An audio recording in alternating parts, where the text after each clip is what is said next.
Hello students, आज का हमारा टॉपिक है jail permeation chromatography.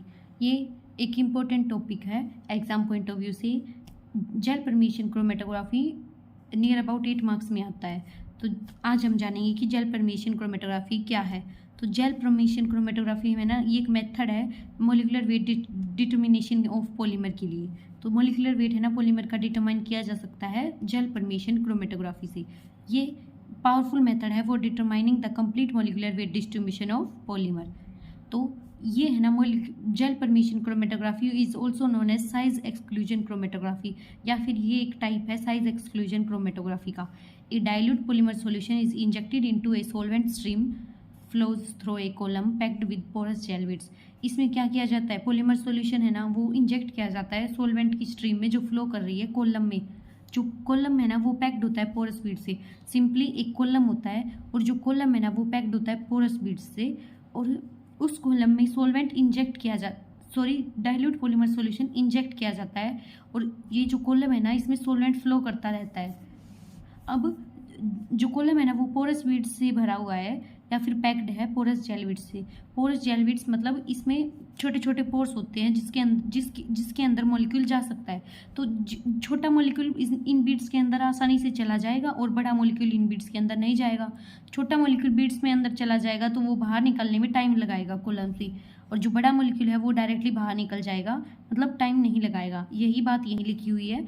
Small polymer molecules have long flow path and large polymer molecules have shorter flow path. Hence polymer molecule elute from the column in order of decreasing molecular mass. मतलब पहले बड़ा निकलेगा, फिर छोटा, फिर उससे छोटा, फिर उससे छोटा, डिक्रीजिंग ऑर्डर में निकलेगा। Polymer concentration in elute is monitored and plot of concentration against evolution volume VE obtained, that is chromatogram. जो पॉलीमर की कंसंट्रेशन जो बाहर निकली है ना वो मॉनिटर की जाएगी और प्लॉट बनाया जाएगा कंसंट्रेशन के बीच में और वीई के बीच में, वो इल्यूशन वॉल्यूम के बीच में, और जो ये प्लॉट है ना ये क्रोमेटोग्राम कहलाएगा। अब हम जानते हैं इल्यूशन वॉल्यूम क्या होती है। इल्यूशन वॉल्यूम वो वॉल्यूम होती है कि कितना सॉल्वेंट, कितनी वॉल्यूम ऑफ सॉल्वेंट हमें चाहिए पॉलीमर स्पीसीज को बाहर निकालने के लिए, इंजेक्शन पॉइंट से लेकर डिटेक्शन पॉइंट तक। तो यही लिखा हुआ है, volume of solvent required to elute a polymer species from point of injection to detection. Hence to obtain molecular mass distribution relationship between molar mass and elution volume is required. अब हमें molecular mass distribution के लिए relation चाहिएगा molar mass का और evolution volume का। अब देखते हैं, दो वॉल्यूम देखनी है हमें यहाँ पर, इल्यूशन वॉल्यूम और हाइड्रोडायनेमिक्स वॉल्यूम। इल्यूशन वॉल्यूम को वीई से रिप्रेजेंट करते हैं और हाइड्रोडायनेमिक्स वॉल्यूम को वीएच से। Hydrodynamics volume can be taken as measure of molecular size of polymer molecules in solution.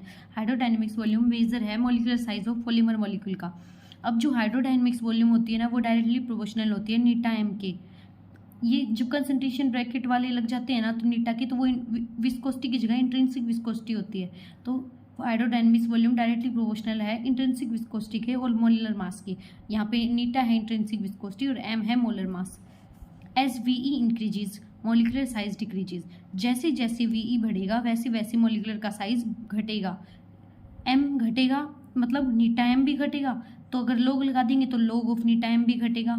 तो and log of Neeta M decreases almost linearly with V E. अब हमें एक इक्वेशन पता है जो होती है log of Neeta M is equal to log of K plus 1 plus alpha log of M. अब मार्क होविंग सकवाडा इक्वेशन का यूज करके हम बताते हैं कि लॉग ऑफ नीटा एम घटेगा, उसका मतलब है लॉग ऑफ एम भी घटेगा। तो देयरफॉर हम ग्राफ है ना वो प्लॉट कर सकते हैं log of M versus VE के बीच में, जो लीनियरली डिपेंड करता है वीई पे। Log of M decreases linearly with V E. ये हमारा प्लॉट है log of M versus VE के, जो डिक्रीज करेगा लीनियरली। अब इस ग्राफ में प्रॉब्लम क्या आई कि देखो, इस ग्राफ में प्रॉब्लम आई कि डिफरेंट कैलिब्रेशन कर्व है ना वो ऑब्टेन होगा, डिफरेंट कर्व होगा डिफरेंट पॉलीमर के लिए, क्योंकि जो अल्फा और के की वैल्यू है ना वो डिफरेंट होगी। तो यही बात लिखी हुई है। But problem is that different calibration curve will be obtained for different polymer because the value of alpha and K is different for different polymer.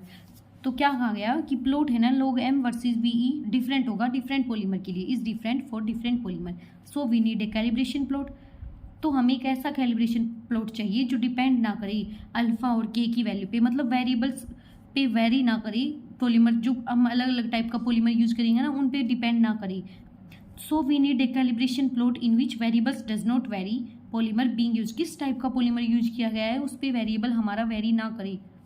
तो हमें ये जो प्लॉट मिलेगा उसे यूनिवर्सल कैलिब्रेशन प्लॉट बोलेंगे। So plot of log of time against VE is approximately linear and independent of polymer.